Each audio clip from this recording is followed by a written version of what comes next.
Welcome to Shukla study point. आप सभी का स्वागत है आपके अपने YouTube channel Shukla study point में। मैं शिवम शुक्ला आप सभी दोस्तों का हार्दिक स्वागत करता हूं। आज के वीडियो के माध्यम से हम लोग चर्चा करेंगे राजनीति शास्त्र के सेकंड पेपर के बारे में। BA 6 सेमेस्टर में आपको पॉलिटिकल साइंस के सेकंड पेपर में इंटरनेशनल रिलेशन एंड पॉलिटिक्स के बारे में जानना होता है, यानी अंतर्राष्ट्रीय संबंध और जो अंतर्राष्ट्रीय राजनीति होती है उसके बारे में आपको समझना होता है, जानना होता है। तो इसी के बारे में हम लोग जानने का प्रयास करेंगे। बहुत ही महत्वपूर्ण प्रश्नों को मैंने इसमें रखा है, जो कि आज की वीडियो के माध्यम से हम लोग समझेंगे, जानेंगे। तो बहुत ही बारीकी के साथ बहुत ही इंपॉर्टेंट प्रश्नों को हम लोग आज की वीडियो के माध्यम से जानने वाले हैं। तो बिल्कुल आपको चिंता करने की ज़रूरत नहीं है, ठीक है। तो आइए इंटरनेशनल रिलेशन एंड पॉलिटिक्स के बारे में जानने का प्रयास करते हैं कि कौन कौन से प्रश्न आपकी परीक्षा में यहाँ से पूछे जा सकते हैं। BA 6 सेमेस्टर के छात्र छात्राओं के लिए बहुत महत्वपूर्ण है और ये 2024 और 25 की परीक्षाओं के लिए बहुत ही महत्वपूर्ण है। अगर आपकी परीक्षा ऑब्जेक्टिव हो रही तो आपके लिए भी और लिखित वालों के लिए भी, ठीक है, यानी दोनों के लिए लेक्चर बहुत ही महत्वपूर्ण होगा। क्योंकि इसमें मैंने ऐसे ही प्रश्नों को रखा जो यहाँ पर प्रश्न है, तो यहाँ से ऑब्जेक्टिव भी बहुत सारे बनेंगे और दीर्घ उत्तरीय, लघु उत्तरीय और अति लघु उत्तरीय की भी तैयारी आपकी हो जाएगी, ठीक है। जानने का प्रयास करते हैं। पहला क्वेश्चन आपकी स्क्रीन पर आ चुका है। अंतर्राष्ट्रीय राजनीति से आप क्या समझते हैं, ठीक है। दुनिया भर से नहीं मतलब होता है, आप क्या समझते हैं। इम्पॉर्टेंट ये है कि भाई आप अगर BA कर रहे हैं, अंतर्राष्ट्रीय राजनीति पढ़ रहे हैं, तो ये थोड़ी ना है कि हंस मार्गन थाऊ तो भाई वो तो विद्वान आदमी थे, उनको तो जानना ही था कि भाई अंतर्राष्ट्रीय राजनीति क्या होती है। हम और आप क्या समझ रहे हैं, ये एग्जामिनर जानना चाहता है कि जो BA कर रहा है बच्चा, उसको एक प्रकार से क्या चीज़ें पता चली अंतर्राष्ट्रीय राजनीति पढ़ने के बाद में। तो वही चीज़ हमको यहाँ पर लिख देनी जो हमको समझ में आई हो, ठीक है। इसमें यह ना देखें कि भाई जो है फलाने व्यक्ति ने क्या कहा, फलानी ने क्या कहा, इसको नहीं आपको देखना है। बस आपको जो समझ में आया अंतर्राष्ट्रीय राजनीति के बारे में आप अपनी भाषा में उसको लिख सकते हैं, नंबर आपको पूरा मिलेगा, ठीक है। तो आइए, मैं इसीलिए हर बार बोलता हूँ आपको, देखिए उत्तर क्या लिखेंगे। अंतर्राष्ट्रीय राजनीति के अंतर्गत वे समस्त शक्तियाँ व प्रभाव आते हैं जो राष्ट्रीय राज्यों की विदेश नीतियों के निर्धारण के लिए प्रयुक्त होते हैं और इसके द्वारा यह तय किया जाता है, क्या तय किया जाता है भैया, यह तय किया जाता है इसके द्वारा कि अंतर्राष्ट्रीय जगत में एक राष्ट्र दूसरे राष्ट्र से किस प्रकार का संबंध रखेगा। वही अंतर्राष्ट्रीय राजनीति होती है। अंतर्राष्ट्रीय राजनीति में अंतर्गत क्या होता है, इसके अंतर्गत वो सारी शक्तियाँ और सारे इफेक्ट, सारे प्रभाव शामिल हो जाते हैं जो राष्ट्रीय राज्यों की विदेश नीति यानी कि जो फॉरेन पॉलिसी होती है उसके निर्धारण के लिए उपयुक्त होती है अंतर्राष्ट्रीय राजनीति, इंटरनेशनल पॉलिटिक्स। इसके द्वारा यह तय किया जाता है इंटरनेशनल पॉलिटिक्स के द्वारा कि अंतर्राष्ट्रीय जगत में एक राष्ट्र जो होगा वो दूसरे राष्ट्र से किस प्रकार से संबंधित होगा, किस तरीके से जुड़ेगा, ठीक है। यही मतलब होता है अंतर्राष्ट्रीय राजनीति का। दूसरा विद्वान है अंतर्राष्ट्रीय राजनीति की कोई एक परिभाषा दीजिए। तो कोई एक परिभाषा आप लिख सकते हैं बड़े आसान तरीके से, जो भी आपको परिभाषा याद हो आप लिख दीजिए। ज़रूरी नहीं कि विद्वान का नाम ही लिखें, विद्वान का नाम ना भी लिखेंगे तो भी आपको नंबर मिल जाएगा, ठीक है। तो जब भी आपको विद्वान का नाम भूल जाएं तो आप डबल इन्वर्टेड कामा में लिख दें, ठीक है। और चाहे अपने ही विचार उसमें एक आठों लिख दें। तो एग्जामिनर चूँकि जो होता है उसको तो पता ही होता है किस विद्वान ने क्या कहा है, लेकिन ज़्यादा नहीं पता होता, हर एक चीज़ नहीं पता होता कि भाई फलाने विद्वान ने क्या कहा। उसको भी जैसे आप होते हो वैसे वो भी होता है, ठीक है। तो इसमें ये ना सोचे कि फलाने विद्वान ने कहा, फलाने का नाम नहीं लिखा तो नंबर नहीं मिलेगा, मिलेगा नंबर, ठीक है। तो अंतर्राष्ट्रीय राजनीति की कोई एक परिभाषा दीजिए। देखिए परिभाषा, अंतर्राष्ट्रीय संबंधों के क्षेत्र में अन्य बातों के अलावा वे सारी घटनाएं और परिस्थितियां आती हैं जिनका प्रभाव एक से अधिक राज्यों पर पड़ता है, यही अंतर्राष्ट्रीय राजनीति होती है, ठीक है। तीसरा क्वेश्चन है अंतर्राष्ट्रीय राजनीति के क्षेत्र के कोई दो विषय बताइए। तो पहला है अन्य देशों से संबंधों का अध्ययन किया जाता है, दूसरे देशों के साथ अपने देश का क्या संबंध है इसका अध्ययन किया जाता है। यानी एक देश का दूसरे देशों के एक प्रकार से बीच में क्या संबंध है, यानी अन्य देशों से उसके संबंध क्या है, इसका अध्ययन होता है अंतर्राष्ट्रीय राजनीति में। और दूसरा राजनीतिक समूहों का अध्ययन होता है, जो विभिन्न राजनीतिक समूह हैं विभिन्न देशों में जो काम कर रहे हैं उनका अध्ययन इसमें किया जाता है, ठीक है। तो ये एक प्रकार से चीज़ें हो गई। चौथा प्रश्न आपके स्क्रीन पर आ चुका है, अंतर्राष्ट्रीय राजनीति एक विज्ञान है, इस संबंध में 4 तर्क दीजिए। तो आइए 4 तर्क मैं आपको देने का प्रयास करता हूं अंतर्राष्ट्रीय राजनीति के संदर्भ में, ठीक है। देखें, तो अंतर्राष्ट्रीय राजनीति के एक विज्ञान है, यानी कि जो राजनीति विज्ञान है, अंतर्राष्ट्रीय जो राजनीति है वो एक विज्ञान है, यानी कि international politics is a science. इसको आप 4 तर्क दें कि भाई ये साइंस हो जाए। साइंस कोई विषय वस्तु कब होती है, जब वो सुव्यवस्थित हो, सुसंगठित हो और क्रमबद्ध हो। तो सुसंगठित, सुव्यवस्थित एवं क्रमबद्ध ज्ञान को हम विज्ञान कहते हैं।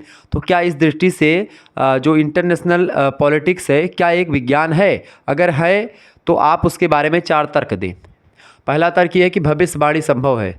विज्ञान भविष्यवाणी कर सकता है कि भी फले मतलब कि इस सन में या इस समय में या इतने समय के बाद में इसमें ये नियम आएगा या ये भी बदलाव होगा, तो भविष्यवाणी करने में अंतर्राष्ट्रीय राजनीति भी सक्षम है। दूसरी बात, सार्वभौमिक नियम यानी कि इसके नियम जो होते हैं ये इंटरनेशनल जो नियम होते हैं, इंटरनेशनल रिलेशंस के या इंटरनेशनल पॉलिटिक्स के जो नियम होते हैं ये एक प्रकार से यूनिवर्सल होते हैं, ये सभी जगह पर लागू होते हैं, ये भी ठीक है बिल्कुल। निष्पक्षता भी इसमें होती है और वैज्ञानिक पद्धतियों का प्रयोग किया जाता है विषय वस्तु को अध्ययन में। तो यानी कि 4 तर्क ऐसे हैं जो कि अंतर्राष्ट्रीय राजनीति को एक विज्ञान के रूप में कहीं ना कहीं पे ला करके खड़ा कर देते हैं, लेकिन एक ये वास्तविक विज्ञान की श्रेणी में नहीं आता है, एक अर्ध विज्ञान या अपूर्ण विज्ञान आप मान सकते हैं, आधा विज्ञान कह सकते हैं, संपूर्ण विज्ञान आप इंटरनेशनल पॉलिटिक्स को नहीं कह सकते। 5वां क्वेश्चन है, राष्ट्रीय और अंतर्राष्ट्रीय राजनीति में क्या संबंध है। राष्ट्रीय और अंतर्राष्ट्रीय यानी कि नेशनल एंड इंटरनेशनल पॉलिटिक्स जो होती है वो एक ही सिक्के के 2 पहलू के समान है, एक हेड है दूसरा टेल है, एक का प्रभाव दूसरे पर अवश्य पड़ता है। यानी कि राष्ट्रीय स्तर पर की जो नीतियाँ होती हैं वो कहीं ना कहीं पे विदेश नीतियों पर भी प्रभाव डालती हैं, ठीक है। 6ठा क्वेश्चन आपसे पूछा सकता है, अंतर्राष्ट्रीय राजनीति के अध्ययन के कोई 2 महत्व बताइए। तो पहला महत्व यह है कि अंतर्राष्ट्रीय समस्याओं का समाधान अंतर्राष्ट्रीय राजनीति के द्वारा ही खोजा जाता है। अंतर्राष्ट्रीय कोई समस्या आ गई तो उस समस्या का समाधान अंतर्राष्ट्रीय राजनीति ही देती है। इसके अलावा विश्व राजनीति के आधारभूत तत्वों से परिचित होना, यानी कि जो विश्व राजनीति के आधारभूत तत्व होते हैं उन तत्वों के बारे में हम लोग जान पाते हैं जब अंतर्राष्ट्रीय राजनीति हम लोग पढ़ते हैं। तो यानी इसके ये 2 महत्व हैं। 7वां क्वेश्चन आप देखेंगे, 7वां क्वेश्चन आपके स्क्रीन पर आ चुका है, समकालीन अंतर्राष्ट्रीय राजनीति को प्रभावित करने वाले 2 तत्वों को लिखिए। पहला तत्व है राज्यों की संख्या की वृद्धि। मतलब समकालीन जो अंतर्राष्ट्रीय राजनीति है उसको प्रभावित करने वाले पहले तत्व हैं राज्यों की जो संख्या है वो एक प्रकार से लगातार बढ़ रही देशों की संख्या। दूसरी बात, तकनीकी और प्रौद्योगिकी का विकास जो हो रहा है इसका भी बहुत ज़्यादा एक प्रकार से ये ऐसे तत्व हैं, तकनीकी और प्रौद्योगिकी और राज्यों की संख्या में वृद्धि, ये प्रभावित करते हैं समकालीन अंतर्राष्ट्रीय राजनीति को। ये बात आप ध्यान रखेंगे। 8वां क्वेश्चन आपके स्क्रीन पर आ चुका है, अंतर्राष्ट्रीय संबंध यानी इंटरनेशनल रिलेशन और इंटरनेशनल राजनीति से क्या अभिप्राय है, इन दोनों का मतलब क्या होता है।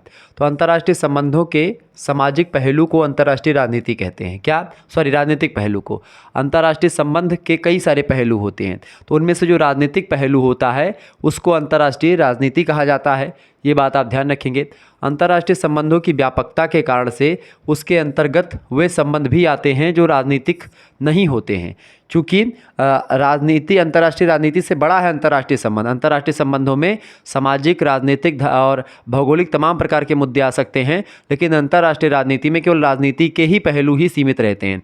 इसीलिए अंतर्राष्ट्रीय राजनीति का दायरा जो है वो सीमित है, लेकिन जब बात करते हैं हम अंतर्राष्ट्रीय संबंधों की तो उसका दायरा जो है व्यापक होता है, बड़ा होता है। क्लियर, ये बात आप ध्यान रखेंगे। आगे बढ़ते हैं और भी चीज़ों को जानने का प्रयास करते हैं। फटाफट से एक बार वीडियो को लाइक और चैनल पर अगर नए हैं तो सब्सक्राइब जरूर कर दीजिएगा। चले, अगला क्वेश्चन आ चुका, 9वां नंबर प्रश्न है, वैज्ञानिक पद्धति की परिभाषा दीजिए। देखिए, लुंडबर्ग बहुत ज़बरदस्त विद्वान हैं, पॉलिटिकल साइंटिस्ट हैं। इन्होंने कहा कि विस्तृत भाषा में वैज्ञानिक पद्धति यानी साइंटिफिक जो मेथड होता है वो तथ्यों का व्यवस्थित अवलोकन होता है। अवलोकन माना एकदम से निरीक्षण, जांच परख करके चीज़ें, तथ्य जो होते हैं जो फैक्ट होते हैं उनका व्यवस्थित तरीके से अवलोकन किया जाता है।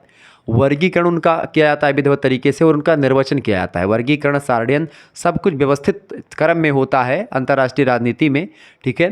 ये बात आप ध्यान रखें। लुंडबर्ग ने वैज्ञानिक पद्धति, चूँकि वैज्ञानिक पद्धतियों का अध्ययन, वैज्ञानिक पद्धतियों के माध्यम से अंतर्राष्ट्रीय राजनीति या अंतर्राष्ट्रीय संबंधों का अध्ययन किया जाता है। तो अंतर्राष्ट्रीय जो राजनीति का अध्ययन करने वाली पद्धति है वैज्ञानिक पद्धति, उसमें क्या क्या किया जाता है, तो उसमें क्या करते हैं, जो तथ्य होते हैं, जो उसके बारे में फैक्ट होते हैं, उन फैक्टों का अवलोकन, वर्गीकरण और निर्वचन एक व्यवस्थित क्रम में किया जाता है।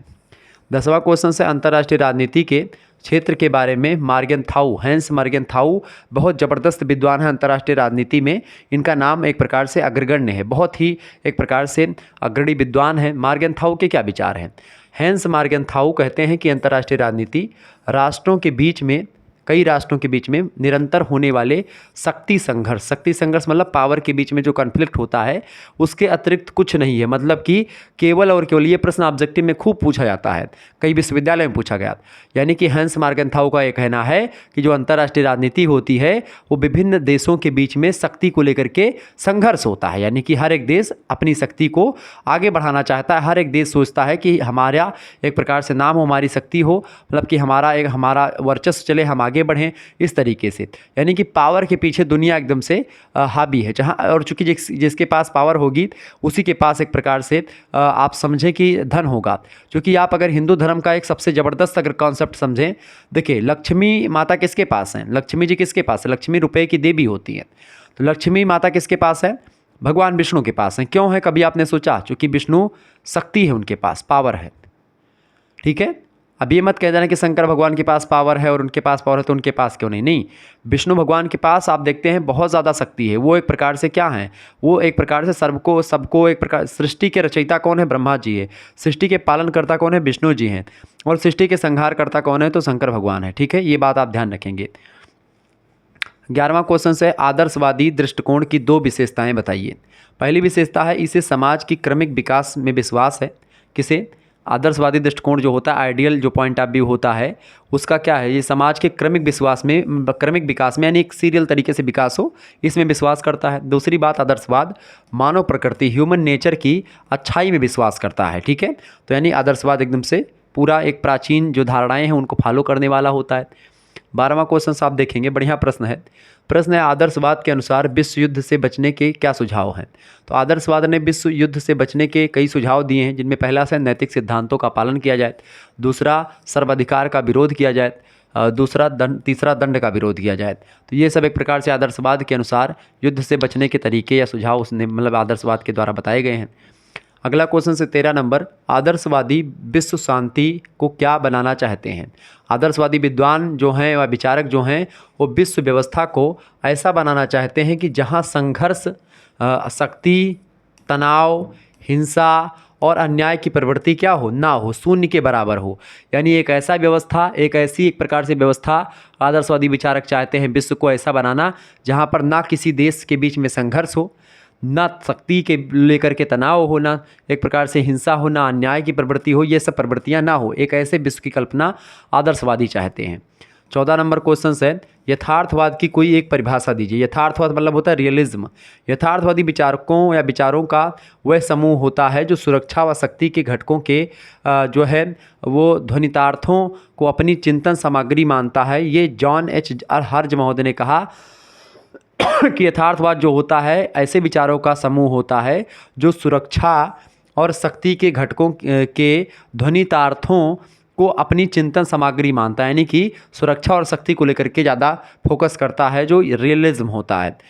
15 नंबर क्वेश्चन आपकी स्क्रीन पर आ चुका, फटाफट से आप देखेंगे। मार्गेनथाउ के किन्हीं 2 सिद्धांतों का वर्णन कीजिए। पहला सिद्धांत है हैंस मार्गेनथाउ का, यथार्थवादी नियमों के द्वारा अंतर्राष्ट्रीय राजनीति का नियंत्रण करना चाहते हैं हैंस मार्गेनथाउ। इसके अलावा नैतिक आदर्शों में यथार्थवादी दृष्टिकोण है इनका, ठीक है। नैतिक आदर्शों में यथार्थवादी दृष्टिकोण की बात करते हैं हैंस मार्गेनथाउ। यानी एक तरफ हैंस मार्गेनथाउ आदर्शवादी विचारों को भी फॉलो करते हुए यथार्थवाद को एक प्रकार से स्थापित करने का प्रयास करते हैं। 16वां नंबर क्वेश्चन है, यथार्थवादी दृष्टिकोण की तीनों धारणाएं मार्गेनथाउ के अनुसार किस पर आधारित हैं। तो जो यथार्थवादी दृष्टिकोण की तीनों धारणाएं हैं वो एक प्रकार से किस पर आधारित है। देखें, राजनीतिज्ञों के द्वारा राष्ट्रीय हितों की सिद्धि एवं प्रसार पर आधारित है। दूसरा, राजनीतिक, प्रादेशिक, आर्थिक, सांस्कृतिक प्रभाव के प्रसार में राष्ट्रीय हित पर आधारित है। और राष्ट्रों की नीति और शक्ति पर आधारित होती हैं यथार्थ दृष्टिकोण की तीनों धारणाएं। ये मार्गेनथाउ मानते हैं, ठीक है। ये बात आप ध्यान रखेंगे। इन सभी चीज़ों को आप एक बार फिर से देख लेंगे, क्योंकि बहुत सारे प्रश्नों को मैंने रखा इसमें, तो मैं ऐसे ही चलूँगा ताकि आप लोगों के सारे प्रश्नों को मैं कवर करवा पाऊँ, ठीक है। आगे देखते हैं, अगला क्वेश्चन आ चुका 17 नंबर क्वेश्चन है, मार्गेनथाउ ने संघर्ष पर नियंत्रण के 3 उपाय कौन कौन से बताए हैं उसको बताएं। देखिए, राष्ट्रीय हितों की परिपूर्ति में संघर्ष जो है अवश्यंभावी है। उसे रोकने के लिए मार्गेनथाउ ने 3 उपायों को प्रस्तुत किया है। पहला है नियंत्रण के द्वारा, दूसरा है रूपांतर के द्वारा और तीसरा है समझौते के द्वारा। आप जो है संघर्ष पर कैसे नियंत्रण पाएंगे। सबसे पहली बात, आप संघर्ष को लेकर के, आप अगर कोई संघर्ष है तो उसको रोकने के लिए सबसे पहला तरीका है आप नियंत्रण करें संघर्ष को, अगर जहाँ तक हो सके। नियंत्रित नहीं हो रहा है तो आप रूपांतर कर दें, उसको दूसरे तरीके ढकेल दें। इसके अलावा समझौते के द्वारा भी आप उसको बैठा सकते हैं, ठीक है। ये ध्यान रखेंगे। 18 नंबर क्वेश्चन है, हैंस मार्गेनथाउ के सिद्धांत के 2 आलोचनात्मक आधार बताएं। पहला आलोचना इसकी करी गई बेनो, वासरमैन, रॉबर्ट, टकर, कनेथ, वाल्टज, इन सभी विद्वानों ने मार्गेंथाउ के यथार्थवाद को वैज्ञानिक न मान करके अनुमान पर आधारित माना कि भाई ये अपने अनुमान के अकॉर्डिंग इन्होंने बताया है, ये वैज्ञानिक पद्धति पर आधारित नहीं है। दूसरी आलोचना इनकी होती मार्गेंथाउ की पद्धति एक पक्षीय और अपूर्ण है, ऐसा विद्वान लोग मानते हैं। यानी ये दो आलोचनाएं इनकी होती हैं हंस मार्गेंथाउ की, ठीक है।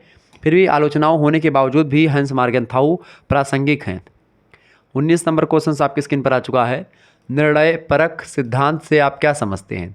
निर्णय परक सिद्धांत विदेश नीति निर्धारण की एक लंबी प्रक्रिया में लिए जाने वाले निर्णयों के अध्ययन पर विशेष बल देता है। अंतर्राष्ट्रीय राजनीति के अध्ययन से पहले निर्णय परक सिद्धांत का उपयोग गणितज्ञ, समाज वैज्ञानिक, अर्थशास्त्री, ये सब लोग एक प्रकार से और मनोवैज्ञानिक अपने अपने विषयों के अनुसंधान में यानी रिसर्च वगैरह में किया करते थे। किसका प्रयोग भैया? तो निर्णय परक सिद्धांत का प्रयोग ये सभी मतलब कि विषयों में होता रहा है। 20 नंबर प्रश्न, निर्णय परक विश्लेषण से आप क्या समझते हैं? निर्णय परक एक सामाजिक प्रक्रम होता है जो निर्णय के लिए कोई समस्या छांटता है और उस समस्या तो मतलब उसके कुछ थोड़े से विकल्प निकालता है उस समस्या के, जिनमें से कोई एक विकल्प कार्यक्रम में परिणत करने के लिए छांट लिया जाता है। तो ये होता है निर्णय परक विश्लेषण, ठीक है। आगे देखते हैं, अगला क्वेश्चन आ चुका है। 21 नंबर क्वेश्चन आप देखेंगे, फटाफट से आप लोग देखने का प्रयास करेंगे। 21 नंबर क्वेश्चन आ चुका है, फटाफट से आप देखेंगे। बहुत ही ज़बरदस्त क्वेश्चन आ चुका है भाई। 21 नंबर क्वेश्चन क्या आ चुका है भाई, सभी लोग देखेंगे। प्रश्न है, कैपलन विद्वान है, कैपलन ने अंतर्राष्ट्रीय राजनीति पद्धति में किन 6 प्रतिमानों की व्यवस्था करी है या 6 प्रतिमानों के व्यवस्था के विचार दिए हैं? तो कैपलन महोदय ने अंतर्राष्ट्रीय राजनीतिक पद्धति में 6 प्रतिमानों की व्यवस्था का विचार रखा है जो निम्नलिखित हैं। पहला व्यवस्था है इनकी शक्ति संतुलन व्यवस्था। अंतर्राष्ट्रीय राजनीति में की जो पद्धति उसमें सबसे पहली बात शक्ति संतुलन का होना बहुत जरूरी है। दूसरी बात शिथिल द्विध्रुवीय व्यवस्था। तीसरी बात दृढ़ द्विध्रुवीय व्यवस्था। इसके अलावा चौथी विश्वव्यापी अंतर्राष्ट्रीय व्यवस्था एक होनी चाहिए। पांचवी सोपानीय अंतर्राष्ट्रीय व्यवस्था और छठा इन्होंने बताया इकाई बीटो अंतर्राष्ट्रीय व्यवस्था। तो ये 6 एक प्रकार से प्रतिमान के बारे में व्यवस्था के विचार में इन्होंने रखा जो कि अंतर्राष्ट्रीय राजनीतिक पद्धति में शामिल है। 22 नंबर क्वेश्चन आपके स्क्रीन पर आ चुका है, फटाफट से आप देखेंगे। 22 नंबर क्वेश्चन से भाई फटाफट से आप देखेंगे। प्रश्न है, किर्कपैट्रिक महोदय के अनुसार दिए गए किन्हीं 2 तत्वों का वर्णन कीजिए। इन्होंने किन 2 तत्वों को दिया था? पहला सामाजिक विज्ञानों की एकता पर बल दिया इन्होंने तथा अंतः अनुशासनात्मक अध्ययन पर बल दिया। दूसरी बात तथ्यों के पर्यवेक्षण हेतु सांख्यिकी तथा परिमाणात्मक तकनीकों पर इन्होंने बल दिया किर्कपैट्रिक ने, ठीक है। ये बात आप ध्यान रखेंगे। 23 नंबर क्वेश्चन से शिथिल द्विध्रुवीय व्यवस्था के किन्हीं 2 नियमों का वर्णन कीजिए। तो पहली बात ये कि किसी गुट के सभी कर्ता दूसरे गुट के कर्ताओं की अपेक्षा अपनी क्षमता बढ़ाना चाहेंगे, यानी दूसरों को घटाने का प्रयास ना करें, अपनी क्षमता को आप बढ़ाने का प्रयास करें। ये होता है शिथिल द्विध्रुवीय व्यवस्था का पहला नियम। दूसरा है सभी गुटों के कर्ता विपक्षी गुटों पर आधिपत्य जमाने के बजाय लड़ाई लड़ना चाहेंगे। तो ये एक प्रकार से शिथिल द्विध्रुवीय व्यवस्था के 2 नियम बताए, एक प्रकार से ये बताए गए हैं। 24 नंबर क्वेश्चन आइए देखते हैं हम लोग, ठीक है। 24 नंबर प्रश्न है, एक अंतर्राष्ट्रीय राजनीति में खेल के सिद्धांत का प्रतिपादन किसने किया था? तो खेल सिद्धांत के महत्व को प्रतिपादित करने में मार्टिन लूथर, कार्ल डपाइच तथा ऑस्कर मॉर्गेस्टर्न महोदय के नाम सामने आते हैं। इनके व्यापक प्रयोग का श्रेय हुआ कि जॉन न्यूमैन को दिया जाता है।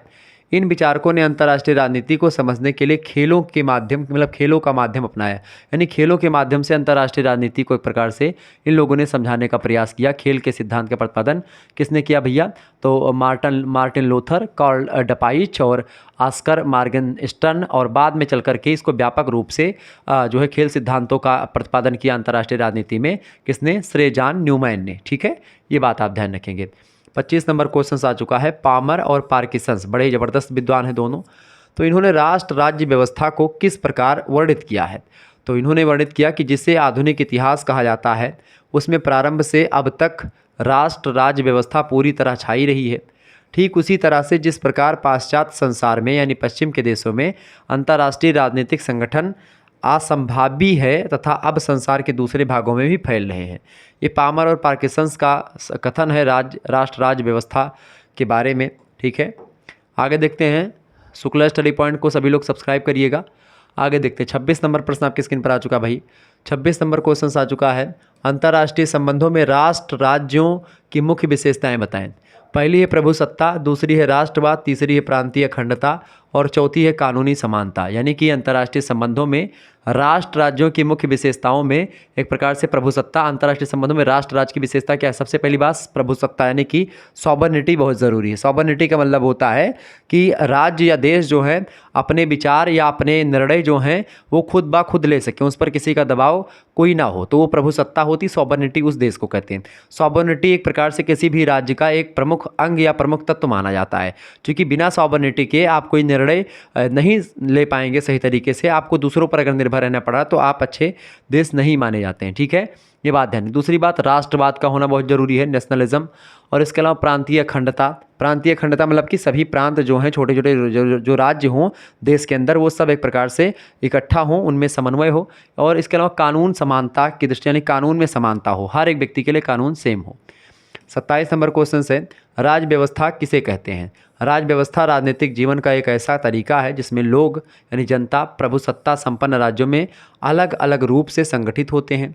ये राज्य फिर आपस में एक दूसरे के साथ व्यवहार करते हैं और इसी संव्यवहार या सामंजस्य स्थापित करने की कला को ही राज्य व्यवस्था कहा जाता है। 28 नंबर क्वेश्चन आपकी स्क्रीन पर आ चुका है, फटाफट से आप देखेंगे। प्रश्न आ चुका है भैया, प्रश्न है कि राज्य व्यवस्था की उत्पत्ति के संबंध में अरस्तू की क्या मान्यता है? अरिस्टोटल बड़े विद्वान आदमी हैं, इनकी मान्यता यह है कि राज्य उतना ही प्राचीन है जितना मनुष्य है। यानी जब मनुष्य की उत्पत्ति हुई उसी समय आप राज्य की उत्पत्ति माने। ठीक है, यानी मनुष्य जितना पुराना उतना पुराना राज्य है, अरस्तू कहते हैं। मनुष्य अपनी आवश्यकता की पूर्ति के लिए एक दूसरे पर डिपेंडेंट होता है, निर्भर रहता है, जिसके कारण से आपसी संबंध बनता है और अंततः राज्यों का निर्माण होता है। राज्य व्यवस्थाओं में शक्ति के सिद्धांत का उदय हुआ होगा, ऐसा मानना है अरस्तू ने, अरिस्टोटल ने। 29 नंबर क्वेश्चन है, एक राष्ट्र कब अंतर्राष्ट्रीय राजनीति का खिलाड़ी बन पाता है? तो एक राष्ट्र यानी एक देश अंतर्राष्ट्रीय राजनीति का खिलाड़ी तब बन पाता है जबकि वह ताकतवर हो, यानी उसके पास पावर हो, ताकत हो, उसकी सरकार में अस्थायित्व हो, यानी जिस भी देश में सरकार हो तो सरकार एक प्रकार से अस्थायित्व हो, वो सरकार को विघटित ना होना पड़े। तीसरी बात, वहाँ के लोग अपनी सरकार के प्रति पूर्ण समर्थन भाव रख करके उसकी विदेश नीति को सम्मान देते हों। जैसे अभी हाल फिलहाल में देखा होगा, मोदी जी का एक प्रकार से डंका पूरे संसार में बज रहा था। क्यों? लेकिन अब थोड़ा बहुत छवि उनकी थोड़ा बहुत धूमिल हुई होगी, क्योंकि अयोध्या वाली जो सीट थी उसको ही हार गए। तो अयोध्या वाली सीट को लेकर के अब पूरी दुनिया में एक प्रकार से क्या हो रही है, पूरी दुनिया में एक प्रकार से हो हल्ला हो रही कि भाई अयोध्या वाली सीट हार गए, अयोध्या वाली। चूँकि अयोध्या वगैरह में क्या है भाई, इन्होंने ध्यान नहीं दिया सही तरीके से। अगर सही से ध्यान दे दिए होते तो अयोध्या वाली सीट नहीं हारते। क्यों? क्योंकि इसमें दिक्कत ये फंस गई, मैं बगल में रहता हूँ, मैं गोंडा का ही हूँ। गोंडा वाली सीट हमारे यहाँ से कीर्तिवर्धन जी थे, राजा भैया। तो राजा भैया को तो मैंने नहीं देखा कि भाई कभी भी वोट मांगने इधर आए हों। मोदी जी के नाम पर सभी लोग वोट मांग रहे थे। अब की बार यही सिस्टम हुआ है कि ये सांसद लोग सभी सोचते थे मोदी जी है ये हैं, उन्हीं के नाम पर सब वोट दे दे हैं। एक को दिन केहू घरे जाबो ना वोट मांगे तो वोट कहाँ से दे दे भाई? सबसे बड़ी बात यही है। इसीलिए एक प्रकार से लोगों ने, और दूसरा कारण, युवा लोग अब की बार भाजपा सरकार से बहुत नाराज़ थे क्योंकि उनको नौकरी वगैरह नहीं मिल रही थी। तीसरी बात ये कि भाई जो अयोध्या में राम मंदिर बना तो भाई ये दूसरे लोगों को तो बड़ा फ़ायदा हुआ, लेकिन वहाँ के जो एक प्रकार से लोग थे, हालांकि जो वहाँ जिनकी दुकानें थी उनकी दुकान घर वर टूट गया है तो कुछ लोगों को बड़ी दिक्कत हुई, तो उन सभी लोगों ने वोट शायद ना दिया हो, या ऐसे ही कई तमाम निर्णय सामने आ रहे हैं, तमाम लोग बता रहे हैं। जो है मैं उतना ज़्यादा डीपली इस पर गया नहीं और ना मुझे उतना ज़्यादा ज़रूरत पड़ी, लेकिन फिर भी अगर चूँकि जो एक प्रकार से प्रत्याशी होते हैं भाजपा के, वो शिथिल पड़ गए थे। शिथिल इसलिए पड़ गए थे क्योंकि मोदी जी के नाम पर सभी लोग वोट मांगते थे, केवल मोदी मोदी मोदी। तो मोदी जी कितना बार आपको जिताएंगे भाई? केवल मोदी जी ही एक प्रकार से खड़े हैं, आप नहीं हो पार्टी के सदस्य। तो यही दिक्कत पड़ी कि आपकी बार भाजपा की जो सीट है वो डाउन पड़ गई, क्योंकि मोदी जी के नाम पर ही वोट सारे लोग मांग रहे थे। कभी भी जनता एक प्रकार, जनता अब होशियार है, जनता जानती किसको वोट देना है। अगर आप जो है जनता के सुख दुख में शामिल होंगे तो जनता आपको एक प्रकार से चुनेगी। अगर आप सुख दुख में नहीं शामिल होगे, जनता आपको एक प्रकार से जो है बड़ी तरीके से लताड़ेगी, ऐसा लताड़ेगी फिर दोबारा आप हुमस नहीं पाएंगे। ठीक है, तो ज़रूरी होता है कभी कभी एक प्रकार से बताना नेता मंत्रियों को कि भाई हाँ, जनता जो है be the people of India, हम भारत के लोग भारत को एक संपूर्ण प्रभुत्व संपन्न समाजवादी पंथ निरपेक्ष राज्य बनाने के लिए, मतलब कि हम जनता जो है वही एक प्रकार से लोकतंत्र की पावर है। अगर जनता वही शिथिल पड़ जाएगी तो फिर क्या दिक्कत, मतलब क्या हो जाएगा, बर्बाद हो गया जैसा। तो जनता को एक प्रकार से अपनी शक्ति हमेशा परखते रहना चाहिए, ये बात ध्यान रखेंगे। अब ये मैं नहीं कह रहा हूँ कि भाई किसको वोट दें किसको ना दें, वो आप पे डिपेंड करता है किसको दे रहे हैं किसको नहीं दे रहे हैं। तो लेकिन जब पावरफुल सरकारें होती हैं, जैसे कि मान लेते हैं अब मोदी जी को कोई निर्णय लेना होगा मान लेते संसद भवन में, तो बहस होगी उस पर। कोई निर्णय अब जो है ऐसे नहीं हो जाएगा जैसे पहले हो जाता था। जैसे 370 जो धारा हटी है जम्मू कश्मीर से, अब के मुद्दे पर अगर होता तो शायद जो है शायद वो ना हो पाता।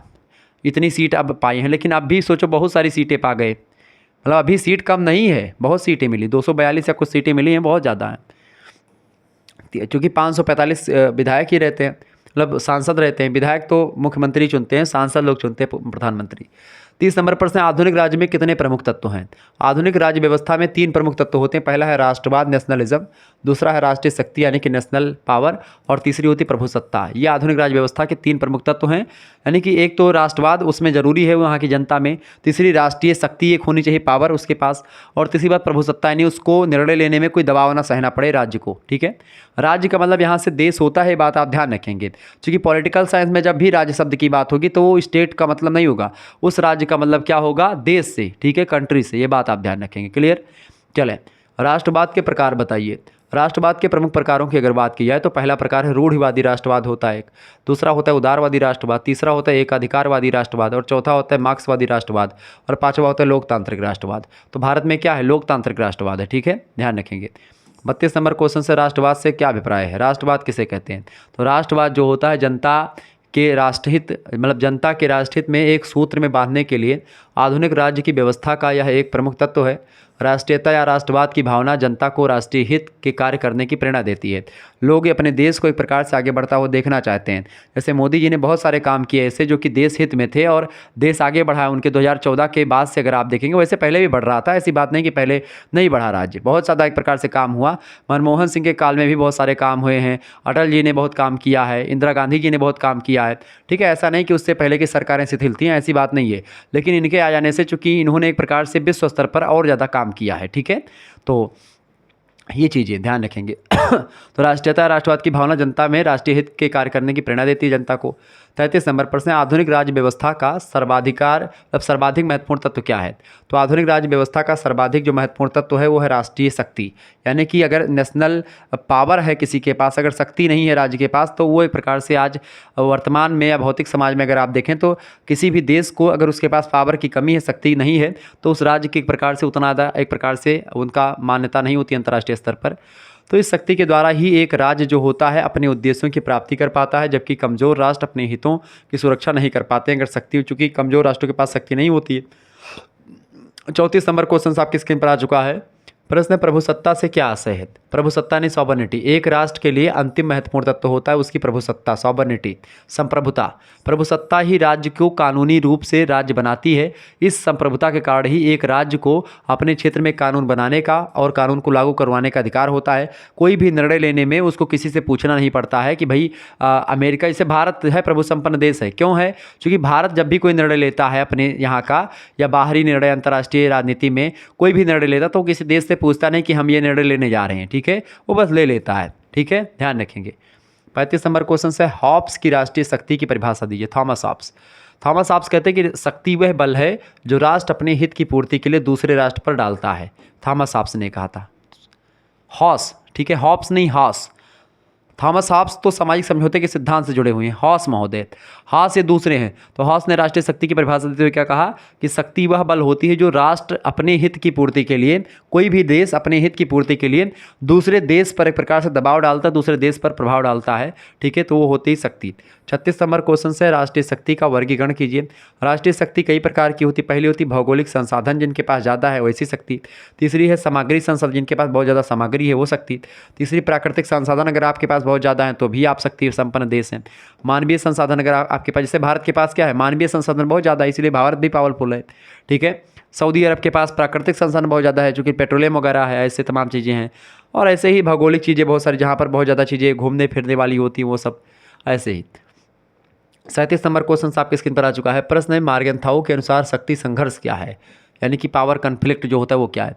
तो अंतर्राष्ट्रीय राजनीति प्रत्येक राजनीति की भांति शक्ति संघर्ष राजनीति होती है। अंतर्राष्ट्रीय राजनीति का अंतिम लक्ष्य चाहे कुछ भी हो, शक्ति सदैव तत्कालिक लक्ष्य रहती है। तो शक्ति जो है हमेशा एक प्रकार से हर एक देश दूसरे देश को एक प्रकार से दबा करके रखना चाहता है, अपने आप को प्रभु संपन्न और अपने आप को और ऊंचा उठाने का प्रयास करता है। ये मार्गेंथाउ कहते हैं। 38 नंबर क्वेश्चन है राष्ट्रीय शक्ति के तत्वों को कितने वर्गों में सामान्यतः बांटा जा सकता है। तो राष्ट्रीय शक्ति के तत्वों को 3 वर्गों में बांटा जा सकता है। पहला है प्राकृतिक वर्ग, दूसरा है सामाजिक वर्ग और तीसरा है आपका प्रत्यात्मक वर्ग। ठीक है, तो प्राकृतिक तत्वों में भौगोलिक विशेषताएं, प्राकृतिक साधन और जनसंख्या आते हैं।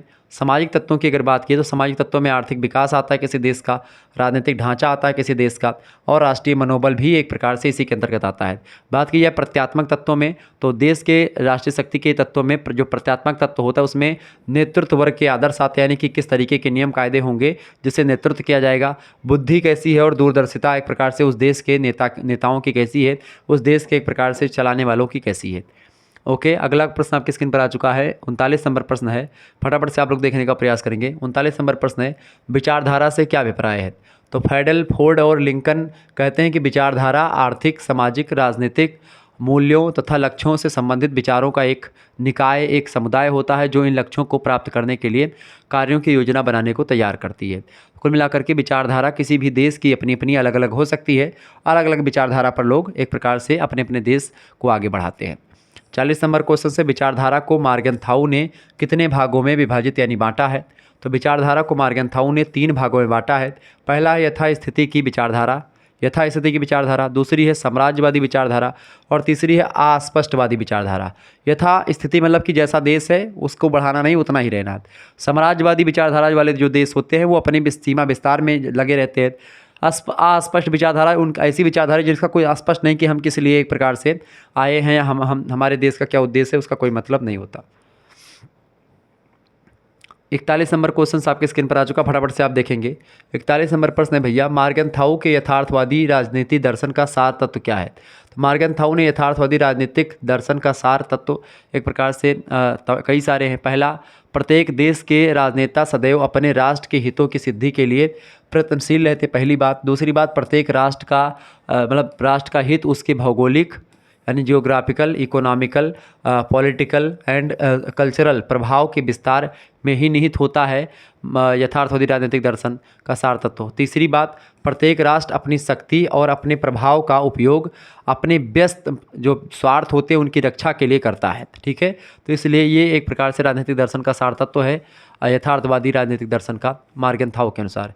42 नंबर प्रश्न है राज्य केंद्रीय और अंतर्राष्ट्रीय व्यवस्था में गत्यावरोध के 2 कारण बताएं। राज्य केंद्रीय और अंतर्राष्ट्रीय व्यवस्था में गत्यावरोध के 2 कारण। तो बढ़ती हुई आपसी निर्भरता जो होती है ये भी एक गत्यावरोध का कारण बन सकती है और अंतर्राष्ट्रीय यानी क्षेत्रीय एकीकरण की प्रवृत्ति जो होती है ये भी एक प्रकार से कभी कभी राज्य केंद्रीय और अंतर्राष्ट्रीय व्यवस्था में गत्यावरोध का कारण बन सकती है। 43 नंबर प्रश्न आपके स्क्रीन पर आ चुका, फटाफट से आप देखने का प्रयास करेंगे। 43 नंबर क्वेश्चन आ चुका भैया। 43 नंबर प्रश्न है राष्ट्रीय हित की कोई एक परिभाषा दीजिए। राष्ट्रीय हित की परिभाषा को देते हुए चार्ल्स लर्स महोदय कहते हैं कि राष्ट्रीय हित साधारण, दीर्घकालीन तथा निरंतर बना रहने वाला वह उद्देश्य होता है जिसे राज्य, राष्ट्र तथा सरकार सभी पूरा करने में लगे रहते हैं। तो वो होता है एक प्रकार से राष्ट्रीय हित। राष्ट्रीय हित अपने अपने होते हैं, देश के अलग अलग राष्ट्रीय हित होते हैं, नेशनल स्वार्थ होते हैं। स्वार्थ मतलब हित, हर एक देश अपना जो है हित चाहता है। अब इसीलिए अंतर्राष्ट्रीय राजनीति में ना तो कोई देश किसी का दुश्मन होता है और ना ही कोई देश किसी का एक प्रकार से मित्र होता है। हर एक देश समय और परिस्थिति के हिसाब से अपनी विचारधाराओं में चेंजमेंट करता है और अपनी विचारधाराओं के हिसाब से देशों से बगावत और देशों से मित्रता करता रहता है। ठीक है, तो अंतर्राष्ट्रीय राजनीति में कोई भी देश किसी का कभी भी मित्र हो सकता है और कभी भी दुश्मन हो सकता है, ये बात आप ध्यान रखेंगे। 44 नंबर क्वेश्चन है राष्ट्रीय हित को पाने के लिए किन विधियों का प्रयोग किया जाता है। तो सबसे पहली बात, राष्ट्रीय हित को साधने के लिए जो नेशनल एक प्रकार से हित होता है उसको चाहने के लिए सबसे पहली बात है कूटनीति का प्रयोग लोग करते हैं। दूसरी बात, प्रचार प्रसार खूब करते हैं। तीसरी बात, आर्थिक सहायता और ऋण देते हैं। इसके अलावा औपीड़क साधन। तो ये सब राष्ट्रीय हित को एक प्रकार से विधि राष्ट्रीय हित की विधियों में शामिल हैं सारी चीज़ें। आगे देखते हैं, अगला क्वेश्चन आपके स्क्रीन पर आ चुका 45 नंबर प्रश्न है भाई, फटाफट से आप देखने का प्रयास करेंगे। 45 नंबर क्वेश्चन है, राष्ट्रीय हित को प्राप्त करने के लिए कोई राष्ट्र किन लोकप्रिय विधियों को प्रयोग में लाता है? तो प्रत्येक राष्ट्र जो होते हैं अपने राष्ट्रीय हित को प्राप्त करने के लिए निम्नलिखित 5 लोकप्रिय विधियों का प्रयोग करते हैं। पहली विधि होती है कूटनीति का प्रयोग करके लोग राष्ट्रीय हित साधते हैं।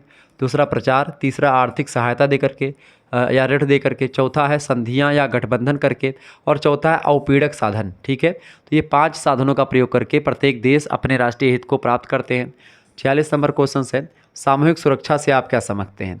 सामूहिक सुरक्षा जो होती है वो मतलब कि जो एक प्रकार से होती है वो क्या है? तो मूल में ये बात है कि इस व्यवस्था के अंतर्गत विभिन्न राष्ट्र सामूहिक रूप से मिल करके किसी संभावित आक्रमण का विरोध करते हैं।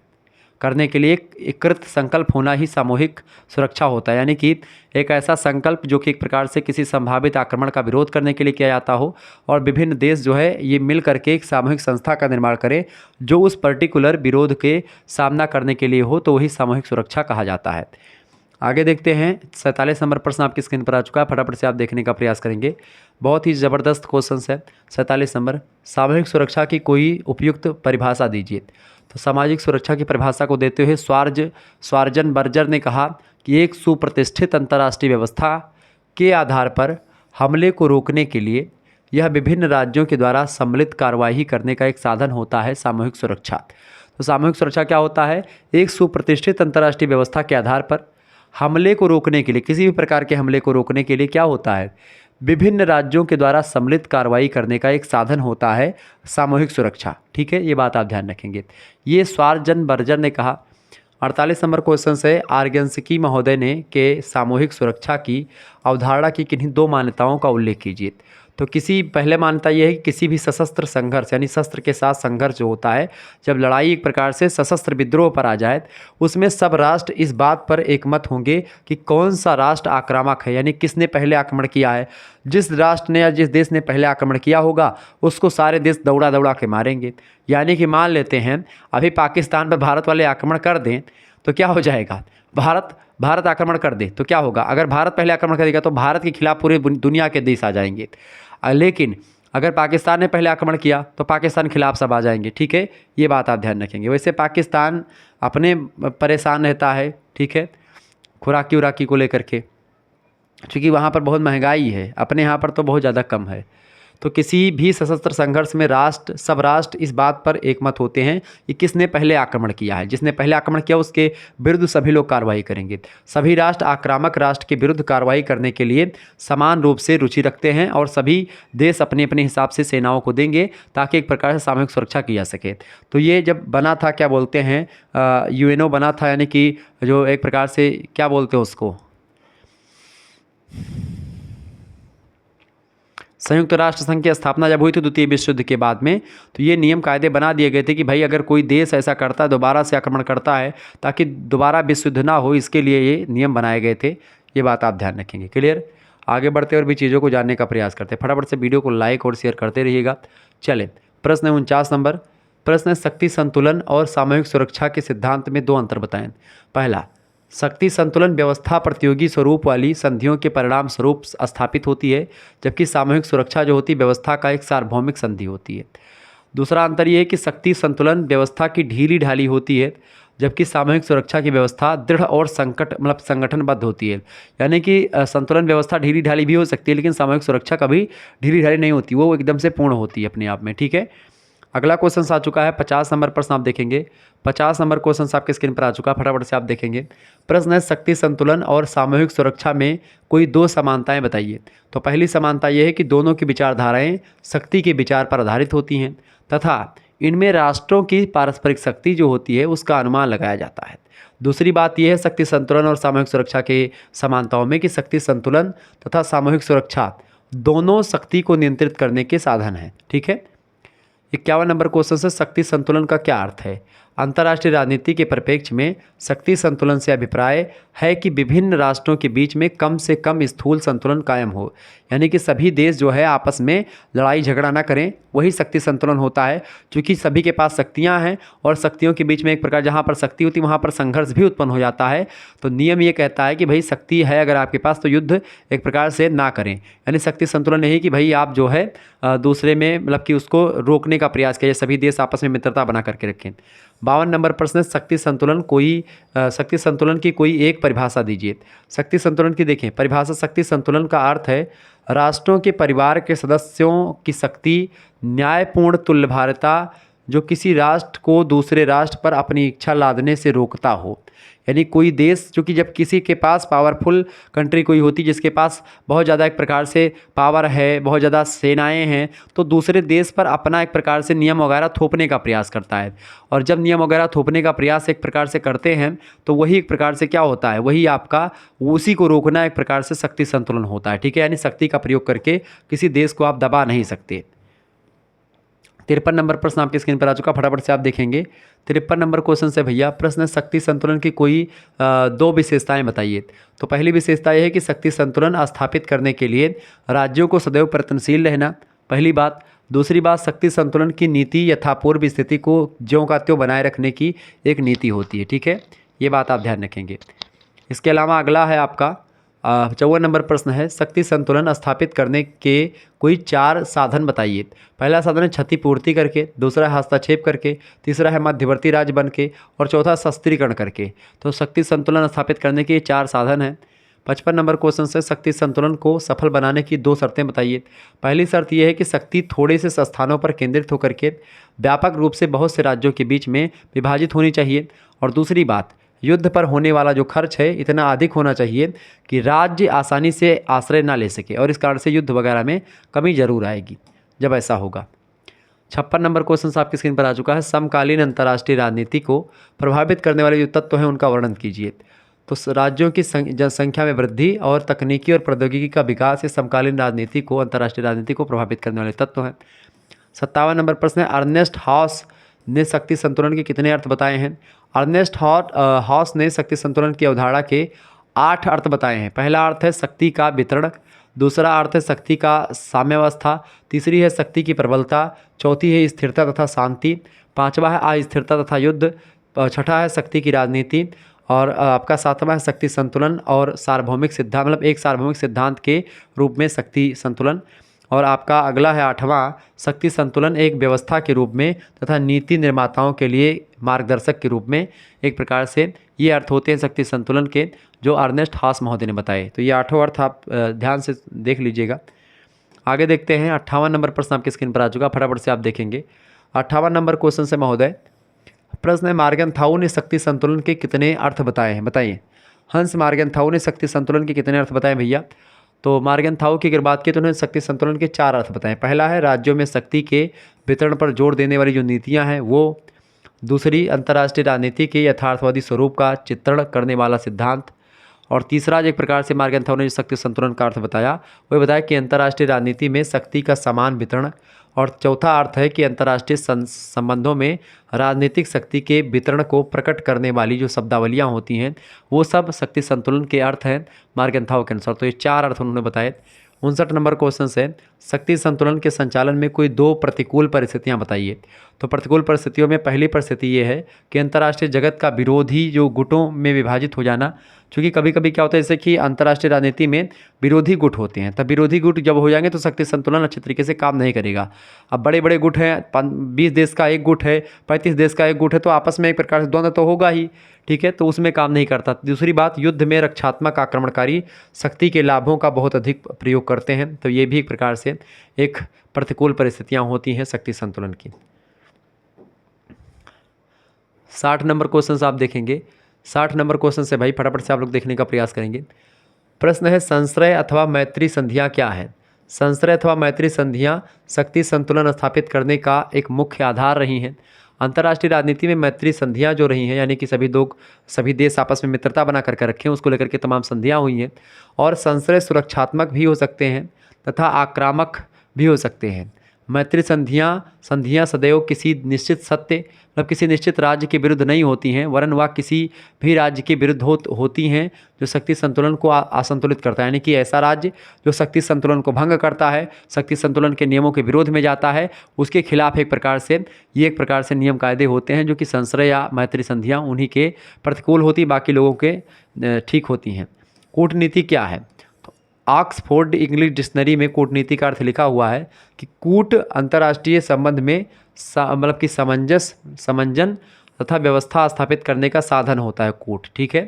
भारतीय विद्वान के पाणिक्कर कहते हैं कि कूटनीति अपने हितों को दूसरे देशों से आगे रखने की एक कला है। यानी कि अपने हित जो हैं, जैसे मान लेते हैं अपने हित ज़्यादा हों और दूसरे देश के हित एक प्रकार से और दूसरे देशों की तुलना में अपने हित ज़्यादा हों, अपने देश के हित ज़्यादा हों, ये होता है एक प्रकार से अंतर्राष्ट्रीय राजनीति में जो है एक प्रकार से कूटनीति अपने मतलब हर एक देश को आगे बढ़ाने का एक प्रकार से प्रयास है। हर एक देश के लोग कूटनीतिक प्रयोग करके अपने देश को आगे बढ़ाने में लगे हुए हैं आजकल। तो 62 नंबर क्वेश्चन से निशस्त्रीकरण की परिभाषा दीजिए।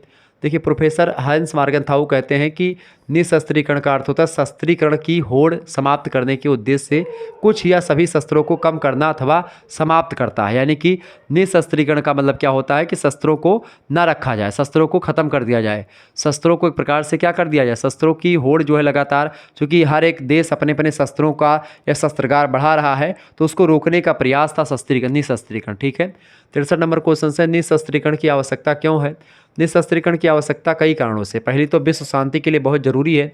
विश्व शांति एक प्रकार से तभी हो पाएगी जब शस्त्र ही नहीं होगा, तो परमाणु बम नहीं होगा तो कैसे मारोगे आप, तो ये ज़रूरी है विश्व शांति के लिए। दूसरी बात सभी राष्ट्रों के आर्थिक कल्याण और पुनर्निर्माण के लिए बहुत ज़रूरी है शक्ति संतुलन। तीसरी बात जो है निशस्त्रीकरण, और तीसरी बात भौतिक वातावरण की सृष्टि के लिए बहुत ज़रूरी है निशस्त्रीकरण।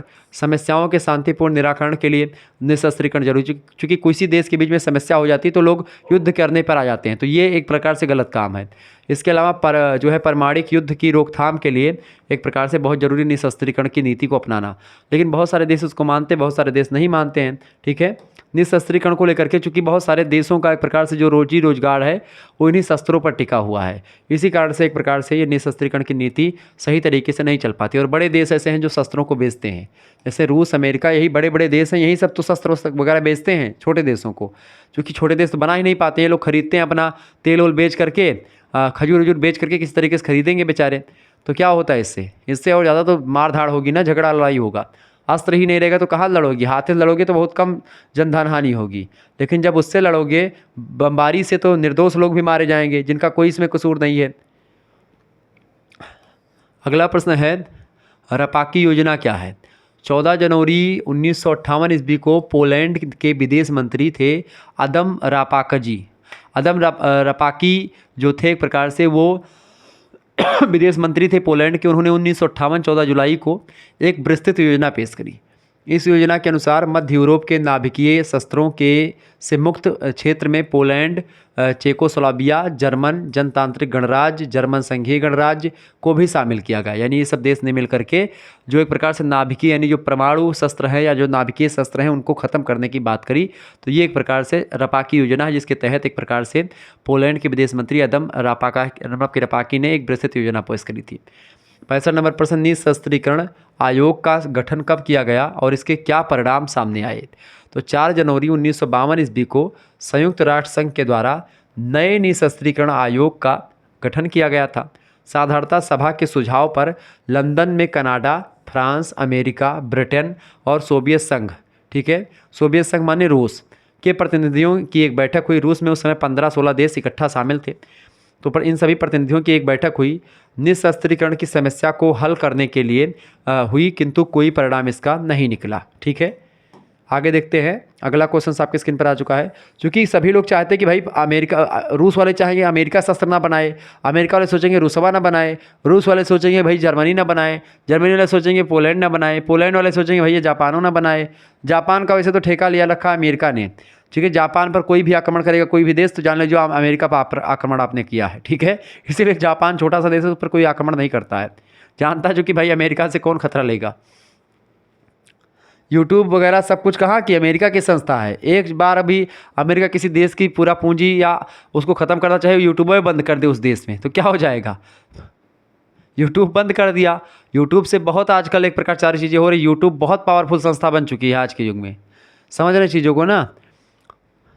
66 नंबर क्वेश्चन आ चुका है। 66 नंबर प्रश्न है भाई, फटाफट से आप देखेंगे। नाभिकीय अनुद्भवन संधि क्या है? तो जून 1968 ईस्वी को संयुक्त राष्ट्र की साधारण सभा को न्यूक्लियर नॉन प्रॉलिफरेशन ट्रीटी जो हुई थी, इसका प्रस्ताव किया गया।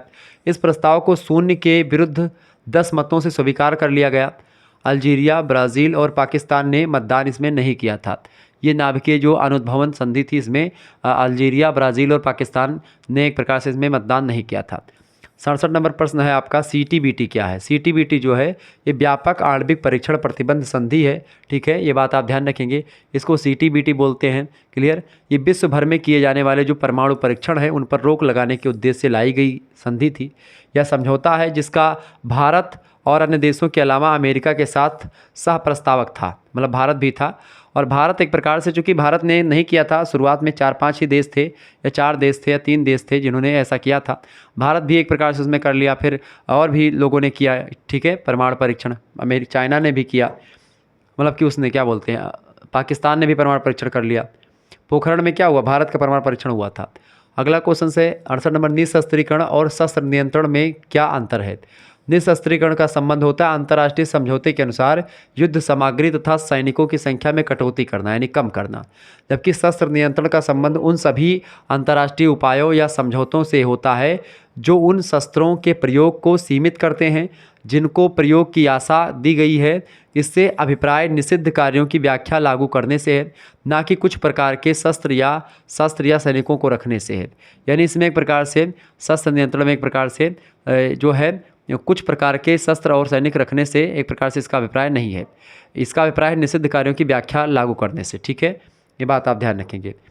69 नंबर क्वेश्चन आपकी स्क्रीन पर आ चुका है। 69 नंबर प्रश्न, परमाणु अप्रसार संधि कब की गई थी? परमाणु अप्रसार संधि जुलाई 1968 में की गई थी तथा 5 मार्च 1970 को क्रियान्वित की गई थी ये संधि, ठीक है। 70 नंबर क्वेश्चन है, संयुक्त राष्ट्र संघ चार्टर को कौन सा अनुच्छेद निशस्त्रीकरण से संबंधित है? संयुक्त राष्ट्र संघ के से चार्टर के 3 अनुच्छेद जो हैं वो निशस्त्रीकरण से रिलेटेड हैं। पहला है अनुच्छेद 11, दूसरा है अनुच्छेद 25 और तीसरा अनुच्छेद 47। ये एक प्रकार से संयुक्त राष्ट्र के 3 चार्टर हैं, 3 अनुच्छेद हैं, 11, 25 और 47, जो कि एक प्रकार से निशस्त्रीकरण की बात करते हैं, निशस्त्रीकरण के बारे में है, ठीक है। अगला क्वेश्चन 71 नंबर प्रश्न है, सामरिक अस्त्र परिसीमन वार्ता जिसको आप साल्ट फर्स्ट बोलते हैं, तो इनमें किन विषयों को शामिल किया गया था साल्ट में? तो साल्ट फर्स्ट की अगर बात की जाए तो इसमें उन सार्वजनिक विध्वंसक शस्त्रों का एक प्रकार से नियमन करने का विषय शामिल किया गया था जिनके प्रयोग से सोवियत संघ और संयुक्त राज्य अमेरिका दोनों महाशक्तियां एक दूसरे पर सीधा आक्रमण ना कर सकती थीं। तो उन्हीं पर एक प्रकार से नियंत्रण करने के लिए चीज़ें करी गई थी। 72 नंबर क्वेश्चन से साल्ट मतलब ये क्या है? स्टारी वार्ता कब शुरू की गई थी? तो 29 जून 1993 को जिनेवा यानी स्विट्जरलैंड में स्टारी योजना या स्टारी वार्ता शुरू हुई। सोवियत संघ और अमेरिकी प्रतिनिधियों ने अपनी वार्ता गुप्त रखने का यहाँ पर निर्णय लिया था स्टारी वार्ता में। 73 नंबर क्वेश्चन से नई विश्व व्यवस्था का क्या अर्थ है? नई विश्व व्यवस्था की अगर बात की जाए, नई विश्व व्यवस्था पद 21वीं सदी में विभिन्न विदेशों और क्षेत्रों के बीच सहयोग एवं संवाद के नए रूपों के उद्भव को संदर्भित करता है। 74 नंबर क्वेश्चन से नई विश्व व्यवस्था की प्रमुख विशेषता क्या है? नई विश्व व्यवस्था की एक प्रमुख विशेषता यह है कि एक वर्चस्व वाले देश अर्थात वर्चस्वशील का प्रभुत्व अर्थात संयुक्त राज्य अमेरिका का प्रभुत्व, रणनीतिक तौर पर अमेरिका एक ही मात्र देश है जिसकी विश्वव्यापी उपस्थिति है और जिसके सार्वजनिक हित हैं, मतलब सार्वभौमिक हित है। चूँकि अमेरिका एक प्रकार से पावरफुल कंट्री है, लेकिन अमेरिका के साथ साथ उस समय रूस भी एक प्रकार से पावरफुल था। रूस और अमेरिका को लेकर के युद्ध मतलब पूरा का पूरा संसार 2 गुटों में बंट चुका था। द्वितीय विश्व युद्ध के बाद में शीत युद्ध होता है अमेरिका और रूस के बीच में, उसके बाद में कोल्ड वार जिसको कहते हैं, जिसमें एक प्रकार से आमने सामने होकर के कभी नहीं लड़े, लेकिन हाँ एक दूसरे के घोर विरोधी रहे। विचारधारा का या वैचारिक द्वंद्व था ये। नई विश्व व्यवस्था की शुरुआत कैसे हुई? सोवियत संघ के विघटन के बाद में क्या हुआ? अमेरिका के एकमात्र महाशक्ति बनने के एक प्रकार से बनने को नवीन विश्व व्यवस्था की शुरुआत एक प्रकार से मानी जा सकती है, क्योंकि क्या हुआ 1991 का समय था। 1991 में क्या हुआ, रूस जो था, जो सोवियत रूस था या सोवियत संघ था, उसका विघटन हो जाता है। सोवियत संघ में चूंकि 15 देश शामिल थे, अब 15 देश अलग अलग बट गए जब रूस के 1991 में, चूंकि इसमें भी अमेरिका की चाल ही रही होगी। तो एक प्रकार चूंकि अमेरिका एक प्रकार से बहुत पावरफुल कंट्री है, तो 1951 में रूस का एक प्रकार से बंटवारा हो गया और रूस की जो सोवियत संघ था वो बढ़ गया। अब अकेला रूस बचा, तो रूस भी अमेरिका के टक्कर में नहीं आ पाया, तो इसलिए अमेरिका एक प्रकार से एक पावरफुल कंट्री बनी, तो उसी को एक प्रकार से कहा जाता है नई विश्व व्यवस्था। 76 नंबर क्वेश्चन है, शीत युद्ध की परिभाषा लिखिए। देखिए, डॉक्टर दीनानाथ वर्मा कहते हैं कि शीत युद्ध राष्ट्रों के बीच में व्याप्त तनाव की एक ऐसी स्थिति को कहते हैं जिसमें प्रत्येक राष्ट्र स्वयं को शक्तिशाली और दूसरे को कमज़ोर करने की चेष्टा करता है लगातार। इसमें बारूद के गोलों तथा हथियारों से लड़ा जाने वाला युद्ध नहीं होता इसमें, किंतु युद्ध जैसी स्थिति तनाव बना रहता है, हमेशा युद्ध जैसी स्थिति बनी रहती है। अमेरिका क्या करेगा, जो रूस के किनारे जो देश हैं उन पर एक प्रकार से अपने हथियार के अड्डे बनाएंगे, और जो एक प्रकार से रूस है अमेरिका के किनारे, अमेरिका जो है वो रूस के किनारे, अमेरिका रूस के पड़ोसी को मिलाएगा, रूस अमेरिका के पड़ोसी को मिलाएंगे, और इस तरीके से दोनों पड़ोसी आपस में लड़ेंगे। मतलब रूस और अमेरिका आमने सामने नहीं आएंगे, लेकिन जो रूस की विचारधारा चूंकि उस समय थी कौन सी, रूस की विचारधारा थी साम्यवादी विचारधारा थी, और अमेरिका की विचारधारा थी पूंजीवादी। तो पूंजीवाद और साम्यवाद के बीच में युद्ध होता था। पूंजी मतलब कि ये क्या बोलते हैं इसको, अरे क्या बोलते हैं यार, शीत युद्ध, कोल्ड वार, ठीक है, ये बात आप ध्यान रखेंगे। 77 नंबर क्वेश्चन आपकी स्क्रीन पर आ चुका, फटाफट से आप देखिएगा। चलें, 77 नंबर क्वेश्चन से शीत युद्ध की प्रकृति बताएं, नेचर। शीत युद्ध की प्रकृति कूटनीतिक युद्ध सी है जो अत्यंत उग्र होने पर भी सशस्त्र युद्ध को जन्म दे सकती है। शीत युद्ध में जो है रथ दोनों ही एक प्रकार से पक्ष आपस में शांतिकालीन, मतलब कि दोनों ही एक प्रकार से पक्ष आपस में शांतिकालीन कूटनीतिक संबंध बनाए रखते हुए शत्रु भाव रखते हैं, यानी कि आमने सामने पड़ेंगे तो विरोध नहीं करेंगे, बहुत बातचीत करेंगे, हाथ मिला करके बातचीत करेंगे, लेकिन अंदर अंदर से ही एक प्रकार से एक दूसरे को एक प्रकार से देखना नहीं चाहेंगे। जैसे कि कांग्रेस और भाजपा में रहता है, कांग्रेस और भाजपा के नेताओं में वैसे तो कोई मारपीट थोड़ी ना होती है, लेकिन वैचारिक द्वंद्व है। भाई कांग्रेस दूसरी विचारधारा को फॉलो करता है, भाजपा दूसरी विचारधारा को फॉलो करता है, तो दोनों के बीच में क्या है, वैचारिक द्वंद्व ही तो है। तो एक कोल्ड वार स्थिति आप जान लीजिए कि कोई इसमें शस्त्र विद्रोह नहीं होता, मतलब कि एक अंदरूनी कोल्ड वार। मैं ऐसा नहीं बतलाऊँ कि भाई ये कोल्ड वार हो रहा है, नहीं, इसी तरीके से मान सकते हैं उदाहरण के रूप में। सशस्त्र युद्ध के अलावा अन्य सभी उपायों में एक दूसरे को कमज़ोर बनाने का प्रयास करते हैं, प्रयत्न करते हैं। एक देश दूसरे देश को एक प्रकार से जितना कमज़ोर बना देंगे वही उनकी जीत हो जाएगी। 78 नंबर क्वेश्चन आ चुका है, नए शीत युद्ध के 2 कारण बताएं। पहली बात तो कि अमेरिका और रूस राष्ट्रों के द्वारा अंतरिक्ष हथियारों की होड़ का सिलसिला लगातार बढ़ रहा था उस समय, क्योंकि उसमें एक प्रकार से क्या हुआ कि अमेरिका जब कोई प्रक्षेपास्त्र छोड़े तो रूस भी बना करके छोड़े, इस तरीके से ये सब हो रहा है, कंपटीशन, प्रतिस्पर्धा। दूसरी बात, रीगन का रूस के प्रति रवैया शीत युद्ध को भड़काने में मुख्य रहा है। 79 नंबर प्रश्न है, विश्व राजनीति पर शीत युद्ध के 2 प्रभाव बताएं। पहला प्रभाव ये पड़ा कि शीत युद्ध से क्या हुआ कि विश्व राजनीति जो थी वो 2 गुटों में बंट जाती है, और दूसरी बात, शीत युद्ध के कारण राष्ट्रों के बीच में भय, आतंक और अविश्वास बढ़ने जाने से क्या होता है, उनके आपसी संबंधों में तनाव में वृद्धि लगातार बढ़ती जाती थी। छोटे छोटे राज्य इसमें आपस में एक प्रकार से वैचारिक द्वंद्व रखते रखते लड़ते भिड़ते रहते थे, लेकिन ये बड़े महाशक्तियाँ जो हैं उनको बस थोड़ा थोड़ा मदद करती रहती थी। 80 नंबर क्वेश्चन आपके स्क्रीन पर आ चुका है, स्टार वार्स क्या है, अंतरिक्ष युद्ध जिसको आप बोलते हैं योजना।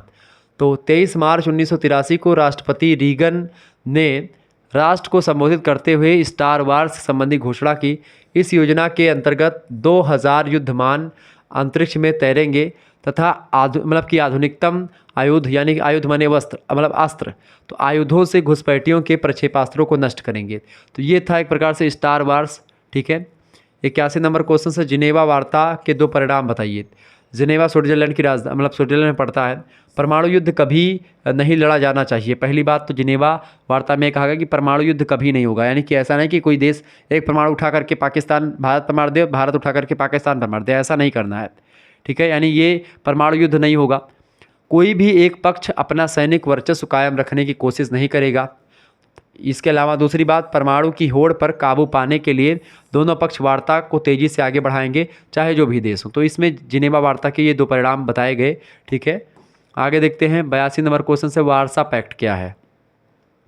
वार्सा पैक्ट की अगर बात करें तो शीत युद्ध के दिनों में नाटो, चूँकि नाटो एक प्रकार से नॉर्थ अटलांटिक देशों का एक प्रकार से संगठन है, ट्रीटी है, उसके प्रत्युत्तर में पूर्व सोवियत संघ के नेतृत्व में वार्सा पैक्ट को 9 मई 1955 ईस्वी का निर्माण किया गया। वार्सा पैक्ट रूस सोवियत संघ के नेतृत्व में हुआ था, जबकि जो है नाटो जो था इसका मुखिया अमेरिका था।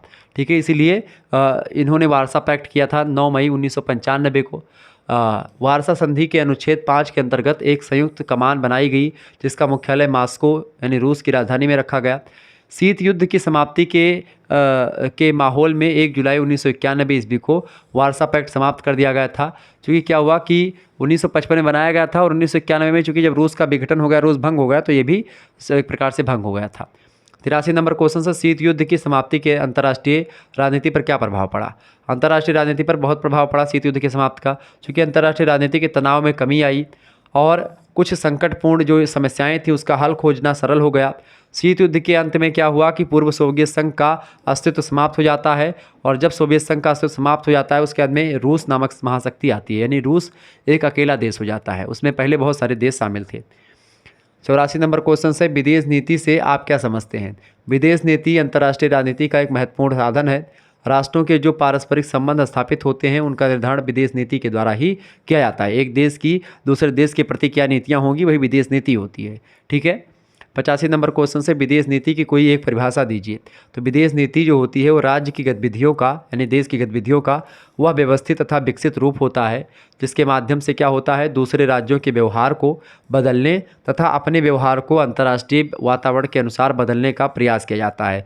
ये जॉर्ज मार्डेन्स्की महोदय ने ये परिभाषा दी विदेश नीति की। आगे देखेंगे विदेश नीति के बारे में और भी चीज़ें। विदेश नीति के आधार पर निर्धारक तत्व बताइए। विदेश नीति के आधारभूत निर्धारक तत्व यानी जो विदेश नीति को एक प्रकार से बनाते हैं, विदेश नीति बनाने में जो है भूमिका निभाते हैं।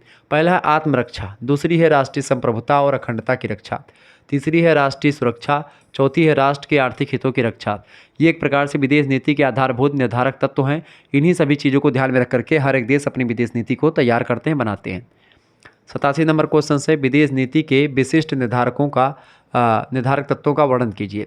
तो विशिष्ट निर्धारक तत्वों को निम्नलिखित वर्गों में बांटा जा सकता है, जैसे कि अध्यापक मतलब आत्मपरक और स्थितिपरक, यानी ये दो एक प्रकार से विशिष्ट चीज़ें होती जो कि निर्धारक हैं अंतर्राष्ट्रीय राजनीति मतलब जो है इंटरनेशनल क्या बोलते हैं विदेश नीति की, यानी कि जो फॉरेन पॉलिसी होती है उसको बनाने में ये दोनों चीज़ें फैक्टर यानी कि स्थितिपरक और आत्मपरक, ये दोनों एक प्रकार से चीज़ें इंपॉर्टेंट भूमिका निभाती हैं। ये बात आप ध्यान रखेंगे। आगे बढ़ते और भी चीज़ों को जानने का प्रयास करते हैं। फटाफट से एक बार वीडियो को लाइक और शेयर करते रहिएगा। 88 नंबर क्वेश्चन आ चुका है, विदेश नीति के किन्हीं 4 साधनों को लिखिए। विदेश नीति के साधन निम्न है। पहला है कूटनीति, दूसरी है प्रचार, तीसरी है अंतर्राष्ट्रीय व्यापार और चौथा युद्ध। ये विदेश नीति के 4 साधन होते हैं।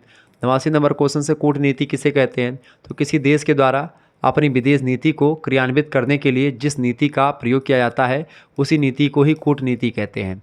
90 नंबर क्वेश्चन से शीत युद्ध का क्या अर्थ है? शीत युद्ध का अर्थ होता है बिना शस्त्रों के लड़ा जाने वाला युद्ध, ऐसा युद्ध जो केवल प्रचार के द्वारा ही संभव है।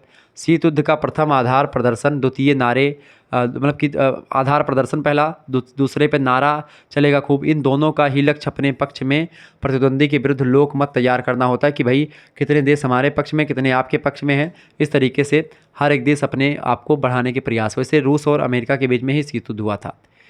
91 नंबर क्वेश्चन से जो है ब्रेटन वुड्स सम्मेलन कब हुआ था? तो ब्रेटन वुड्स सम्मेलन संयुक्त राज्य अमेरिका के ब्रेटन वुड्स में स्थान पर हुआ था 1944 में, जिसे ब्रेटन वुड्स सम्मेलन के नाम से जाना जाता है। 92 नंबर प्रश्न है, ब्रेटन वुड्स सम्मेलन में क्या निर्णय लिया गया था? तो ब्रेटन वुड्स सम्मेलन में विश्व बैंक अर्थात पुनर्निर्माण और विकास के अंतर्राष्ट्रीय बैंक और अंतर्राष्ट्रीय मुद्रा कोष की स्थापना करने का निर्णय लिया गया ब्रेटन वुड्स सम्मेलन में कि एक अंतर्राष्ट्रीय मुद्रा कोष, एक अंतर्राष्ट्रीय बैंक की व्यवस्था की जाएगी। 93 नंबर प्रश्न है, विश्व बैंक की स्थापना कब की गई? विश्व बैंक की स्थापना दिसंबर 1945 ईस्वी में हुई थी। इसका मुख्यालय वाशिंगटन DC में बनाया गया, जो कि अमेरिका में पड़ता है। 94 नंबर प्रश्न आपकी स्क्रीन पर आ चुका, अंतर्राष्ट्रीय मुद्रा कोष की स्थापना कब हुई? प्रश्न बहुत ही ज़बरदस्त है। अंतर्राष्ट्रीय मुद्रा कोष की स्थापना की अगर बात की जाए तो अंतर्राष्ट्रीय मुद्रा कोष की स्थापना 1945 में हुई। इसका मुख्यालय और कार्यालय जो बना वो एक प्रकार से कहाँ बना? वाशिंगटन DC में बना। ये 189 देशों का एक संगठन है अंतर्राष्ट्रीय मुद्रा कोष। ठीक है, 189 देश इसमें शामिल हैं, ये बात भी आप ध्यान रखेंगे। आगे देखेंगे 95 नंबर प्रश्न, यूरोपीय यूनियन जिसको आप यूरोपीय संघ बोलते हैं उसकी स्थापना कब हुई और इसका मुख्यालय कहाँ है? तो यूरोपीय यूनियन 27 देशों का एक समूह है। इसका गठन 1993 में हुआ था। इसका मुख्यालय बेल्जियम के ब्रसेल्स नामक शहर में है। 96 नंबर प्रश्न, यूरोपीय संघ में क्या उद्देश्य हैं इसके? तो आर्थिक एकीकरण और मुक्त व्यापार यूरोपीय संघ के उद्देश्य हैं। ठीक है।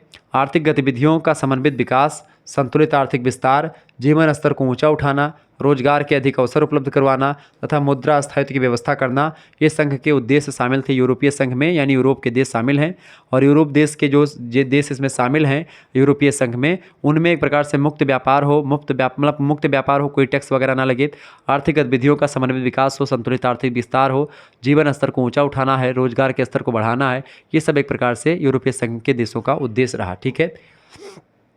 97 नंबर प्रश्न, यूरोपीय संघ के उद्देश्यों का क्रियान्वयन कौन करता है? तो यूरोपीय संघ के उद्देश्यों का क्रियान्वयन यूरोपीय कोयला और इस्पात समुदाय जो होता है, यूरोपीय आणविक ऊर्जा समुदाय और यूरोपीय समुदाय, ये सब करते हैं।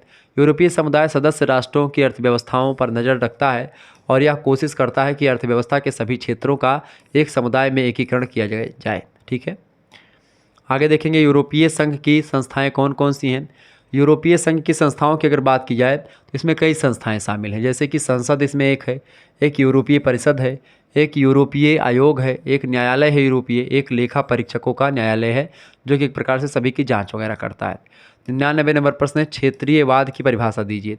तो स्लीचर महोदय कहते हैं कि क्षेत्रीयवाद राज्यों तथा निर्भर क्षेत्रों को क्षेत्रीय आधार पर संगठित करने की अवधारणा का एक प्रकार से होता है। 100 नंबर क्वेश्चन आप देखेंगे, आसियान क्या है? आसियान देशों का समूह है। ठीक है। आसियान दक्षिण पूर्वी जो राष्ट्र हैं उनकी एक असैनिक, गैर सुरक्षात्मक, आर्थिक तथा सांस्कृतिक क्षेत्रीय संस्था है। इसके सदस्य देश जो है Brunei, Cambodia, Indonesia, Laos, Malaysia, Myanmar, Philippines, Singapore, Thailand और वियतनाम है। जबकि अन्य सदस्य देशों में ऑस्ट्रेलिया, चीन, भारत, जापान, न्यूजीलैंड, रूस, दक्षिण कोरिया और अमेरिका भी इसमें शामिल हैं आसियान में। ठीक है। तो आसियान जो है एक प्रकार से देशों का संगठन है। दक्षिण पूर्वी जो राष्ट्र हैं उनका एक असैनिक और गैर सुरक्षात्मक, आर्थिक और सांस्कृतिक क्षेत्रीय संस्था है ये। 101 नंबर प्रश्न है, आसियान के साथ भारत 10वीं शिखर सम्मेलन बैठक कब और कहाँ पर संपन्न हुई थी? तो आसियान की 10वीं शिखर बैठक जो हुई थी वो कंबोडिया की राजधानी नोम पेन में हुई थी। 19 नवंबर 2012 को हुई थी। ये बात आप ध्यान रखेंगे। ठीक है। अगला क्वेश्चन आपकी स्क्रीन पर आ चुका है। 102 नंबर प्रश्न है, भारत आसियान का स्मृति सम्मेलन कब और कहाँ आयोजित किया गया था? तो 2 दिवसीय आसियान भारत स्मृति सम्मेलन का आयोजन नई दिल्ली में 20 से 21 दिसंबर की डेट को 2012 में किया गया था। 103 नंबर प्रश्न, दक्षेस यानी जिसको आप सार्क भी बोलते हैं। ठीक है। सार्क मतलब SAARC, सार्क। ठीक है। तो दक्षेस यानी दक्षिण जो एशियाई देश हैं दक्षिण, ठीक है, तो उसके देश दक्षिण क्षेत्रीय संगठन को लेकर के। तो दक्षेस की स्थापना बांग्लादेश की राजधानी ढाका में 7 से 8 दिसंबर 1985 को की गई थी। यह संगठन सामूहिक आत्मनिर्भरता पर जोर देते हुए आर्थिक, तकनीकी, सामाजिक और सांस्कृतिक विकास के प्रति कटिबद्ध है। दक्षेस का मुख्यालय काठमांडू यानी नेपाल में है। नेपाल की राजधानी काठमांडू वहाँ पर है।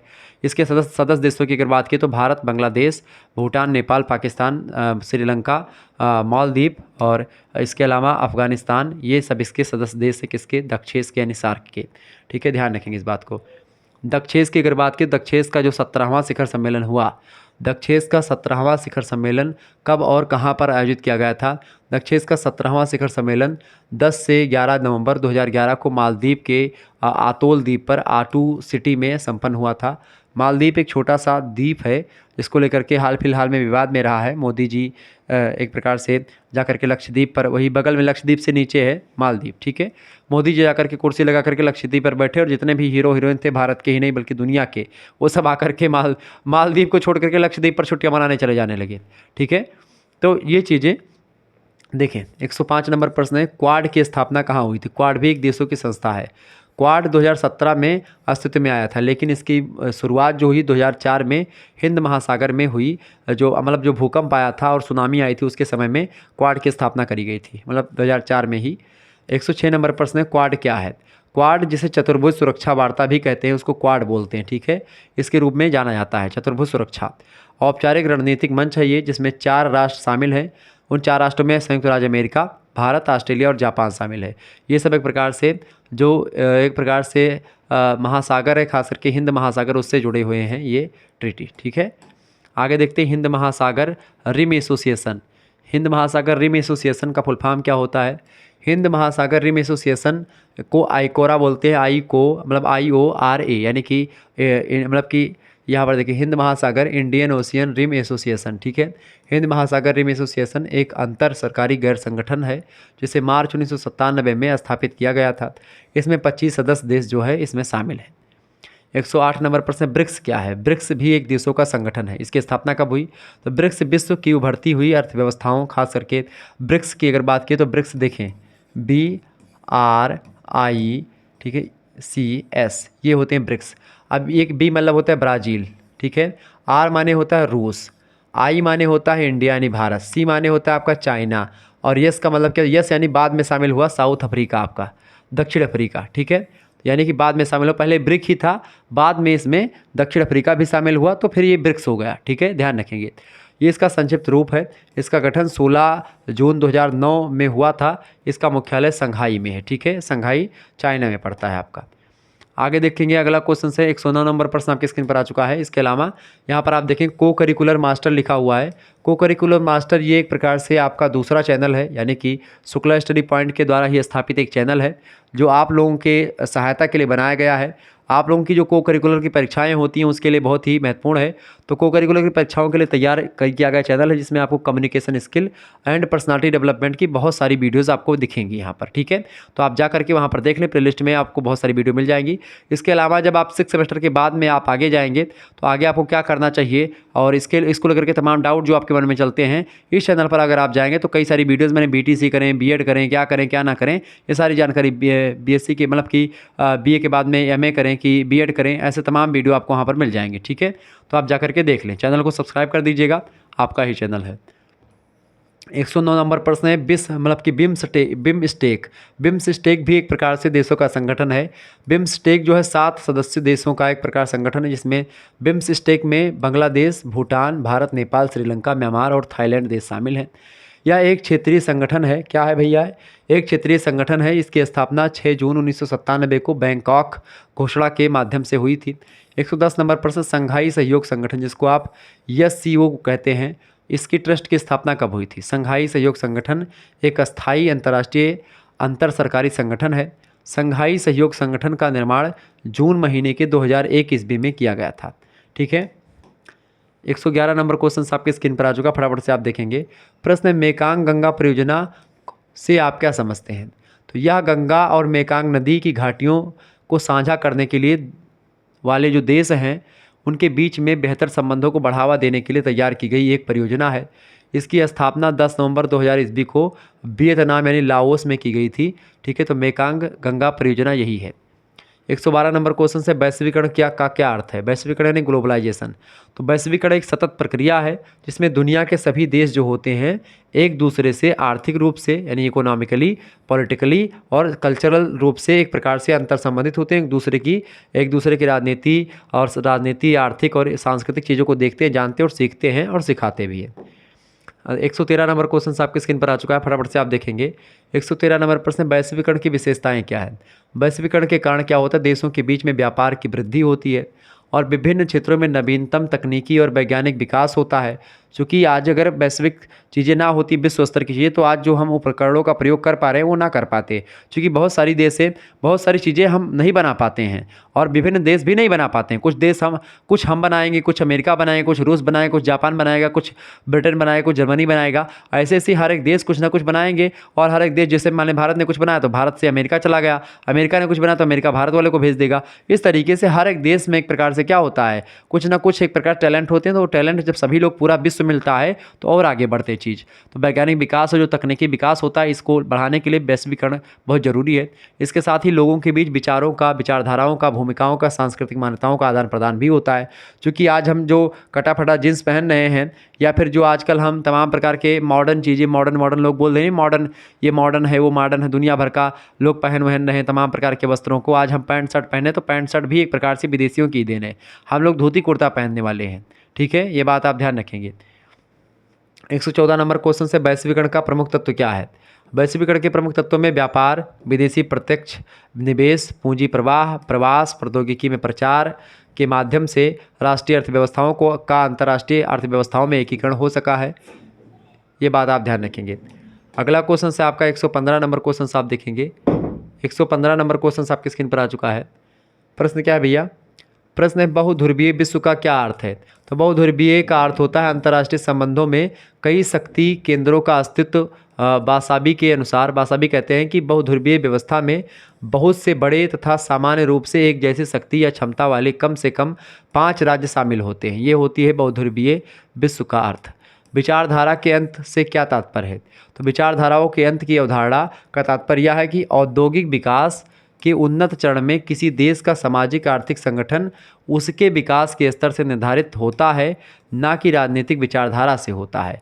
तो ये एक प्रकार से विचारधारा का अंत होता है, यानी विचारधारा एक प्रकार से आर्थिक संगठनों के लिए उपयोगी उतना नहीं होती है। ठीक है, ये बात आप ध्यान रखेंगे। अगला क्वेश्चन से और लास्ट प्रश्न 117 नंबर, सभ्यताओं का संघर्ष सिद्धांत क्या है? तो सभ्यताओं के संघर्ष का सिद्धांत एक अमेरिकी राजनीतिक वैज्ञानिक सैमुअल बी हंटिंगटन ने दिया था। उन्होंने भविष्यवाणी करी थी, सैमुअल बी हंटिंगटन ने, कि शीत युद्ध के बाद लोगों की सांस्कृतिक और धार्मिक पहचान संघर्ष का आधार बनेगी और तृतीय विश्व युद्ध धार्मिक और धार्मिक और किस पर लड़ा जाएगा भैया? धार्मिक और सांस्कृतिक आधारों पर होगा। यानी कि धर्म और संस्कृति के लिए जो युद्ध होगा वो तीसरा विश्व युद्ध कब होगा? तीसरा जो युद्ध होगा वो धार्मिक और सांस्कृतिक आधारों को एक प्रकार से बना करके होगा। और बड़ी ज़बरदस्त चीज़ें इन्होंने बताई हैं एक प्रकार से सैमुअल बी हंटिंगटन ने, जो कि आज आप देख पा रहे होंगे कि सारे देश जो है धर्म को लेकर के बहुत ज़्यादा एक प्रकार से उलूल जुलूल बातें बोलते हैं। ठीक है, एक धर्म दूसरे धर्म की बुराई करते हैं, तो ये सब गलत चीज़ें हैं। क्लियर? तो आप लोगों ने आज की वीडियो के माध्यम से सारी चीज़ों को समझा, जो कि अंतर्राष्ट्रीय राजनीति और अंतर्राष्ट्रीय संबंधों को लेकर के ये सब प्रश्न बड़े इंपॉर्टेंट थे। मैंने आपको बताया, रिवीजन क्लास आपका हो गया। तो मिलते हैं फिर नेक्स्ट वीडियो में, तब तक के लिए जय हिंद, जय भारत। आप सभी को बहुत बहुत धन्यवाद हमारे साथ जुड़ने के लिए। इसी प्रकार से अपना प्यार हमेशा बनाए रखेंगे। ऐसे ही प्रश्न आपकी परीक्षा में आएंगे। हालांकि ये एक प्रकार जानकारी के लिए था, बाकी अब आपकी जानकारी थोड़ा सा वृद्धि हुई होगी। बाकी और भी वीडियोज़ मैं लगातार देता रहता हूँ, और भी वीडियो जिससे पहले मैंने दिया हुआ है। तो आप प्लेलिस्ट में जाएंगे शुक्ला स्टडी पॉइंट चैनल की प्लेलिस्ट में, तो आपको और भी वीडियोज़ ऑब्जेक्टिव के भी और लिखित के भी मिल जाएंगे। धन्यवाद। मिलते हैं नेक्स्ट वीडियो। बहुत बहुत धन्यवाद आप सभी का। वीडियो को लाइक और चैनल पर नए तो सब्सक्राइब जरूर कर दीजिएगा। ओके, चलें।